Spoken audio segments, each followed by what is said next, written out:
Halo rekan-rekan ASN, bayangkan pagi ini Anda lagi siap-siap pakai seragam dinas kebanggaan, tapi di sudut ruangan ada si kecil yang juga lagi pakai seragam sekolah barunya. Kelihatan gugup tapi super semangat. Nah, momen ini tuh bukan sekedar rutinitas pagi biasa loh. Hari ini kita bakal merangkum dan membedah sebuah kebijakan baru yang ngasih kelonggaran khusus buat para ayah ASN supaya bisa hadir di momen krusial tersebut. Yuk langsung kita bahas.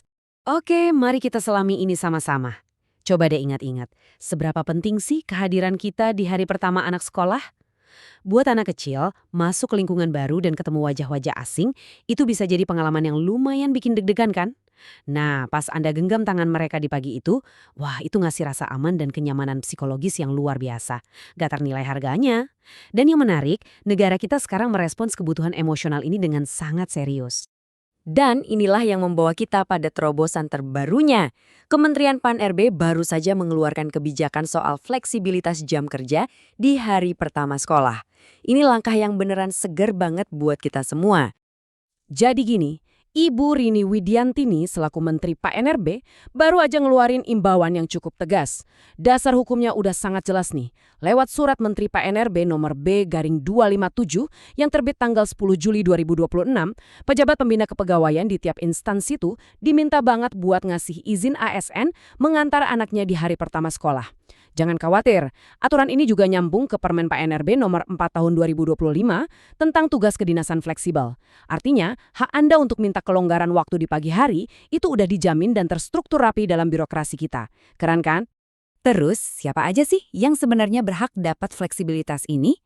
Nah, kalau Anda seorang ayah ASN yang punya anak baru mau masuk PAUD, SD, atau SMP, selamat, kebijakan ini emang dibuat khusus buat Anda. Kenapa cuma sampai tingkat SMP? Karena pemerintah melihat di rentang usia anak usia dini sampai remaja awal inilah, fondasi kedekatan dan pendampingan orang tua itu punya dampak transisi yang paling kerasa buat mental anak. Jadi, momennya pas banget. Tapi tunggu dulu, pasti ada yang mikir, kalau ASN pada ngantar anak, gimana nasib pelayanan publiknya? Nah, ini dia tantangannya, menyeimbangkan antara profesionalisme kerja dan peran sebagai orang tua. Wajar banget kalau kita nanya, apakah pelayanan ke masyarakat bakal terganggu? Menteri Rini langsung menegaskan, fleksibilitas ini sama sekali gak boleh ngurangin kualitas pelayanan kita. Dua-duanya harus seimbang. Coba kita pikirin logikanya deh. Kalau seorang ASN dikasih ruang buat menyimbangkan urusan keluarga dan kerjaan, mereka justru bakal balik ke meja kerja dengan pikiran yang lebih tenang, lebih adaptif, dan pastinya lebih produktif. Jadi ini bukan sekedar ngurangin jam kerja ya, tapi lebih ke memanusiakan kita sebagai pekerja. Nah, yang paling menarik dari bahasan ini adalah kalau kita zoom out sedikit dari rutinitas pagi itu, ternyata ada misi nasional dan tujuan psikologis yang jauh lebih besar di baliknya. Ini bukan cuma soal urusan di gerbang sekolah. Ternyata kebijakan PNRB ini nggak berdiri sendiri loh. Aturan ini tuh terintegrasi langsung sama program GAMAS, alias Gerakan Ayah Mengantar Anak di Hari Pertama Sekolah. Ini adalah gerakan nasional yang digagas sama BKKBN lewat Surat Edaran Nomor 17 Tahun 2026. Fokus utamanya mendorong banget kehadiran para figur ayah.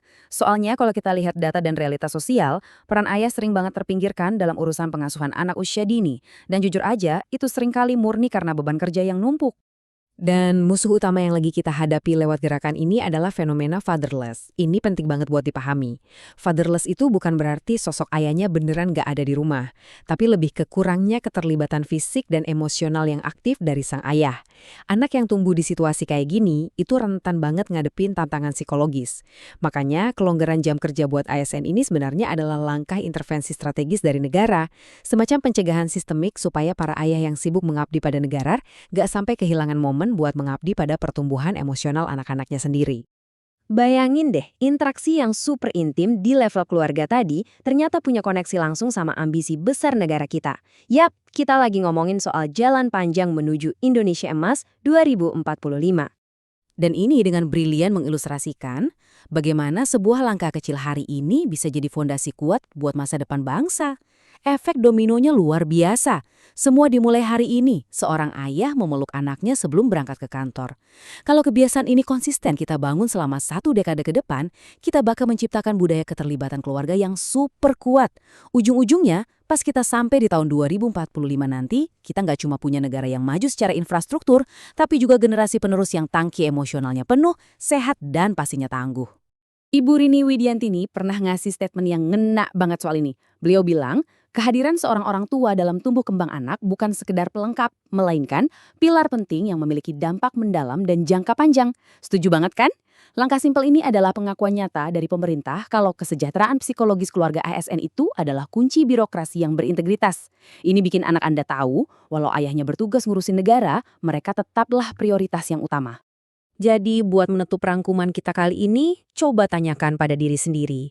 Bagaimana perubahan kecil dan fleksibel di rutinitas pagi Anda hari ini bisa membentuk ulang psikologis generasi penerus kita nanti?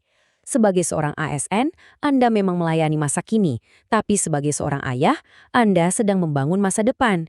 Pilihan fleksibel apa yang bakal Anda ambil besok pagi? Terima kasih sudah menyimak paparan ini, semoga menginspirasi, dan sampai jumpa di bahasan kita selanjutnya.